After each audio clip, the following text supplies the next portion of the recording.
नमस्कार. आजच्या परिपाठांतर्गत आजचा पुस्तक परीक्षण घेऊन आहे मी. या पुस्तकाचे नाव आहे बालमित्रांची छान छान गाणी. याचे लेखक आहेत प्रदीप गुरुजी पिंपळनेकर.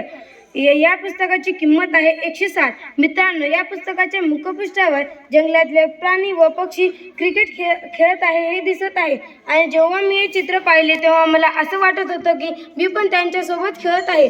आणि मुखपृष्ठावर पुस्तकाची पाठराखण केली आहे. पुस्तकाची पाठराखण विशाल तायगडे सरांनी केलेली आहे.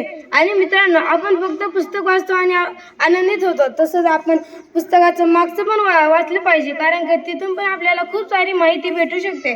या पुस्तकात एकूण 112 कविता आहेत आणि या पुस्तकावर प्रदीप गुरुजींचा फोटो पण दिलेला आहे.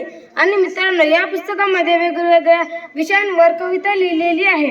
जेव्हा मी ह्या कविता वाचत होते तेव्हा मला मनात गुदगुदी होत होती, कारण की मला असं वाटत होतं की मी आकाशामध्ये उंच भरारी घेत आहे आणि मी पण अशा कविता लिहू शकते. आणि याच्यात फक्त कविताच नाही तर वेगवेगळे मजेदार कोडं पण लिहिले आहे. जेव्हा मी ते कोड वाचले तेव्हा मला फार आनंद झाला. आणि मित्रांनो, आपण दरवेळेस याच्यामधून फक्त शिकतो की आपल्याला कविता तयार करायची आहे, तसं याच्यातून नवीन शिकले की आपण फक्त कविता किंवा कथा तयार करू शकत नाही, तर आपण कोडं पण तयार करू शकतो.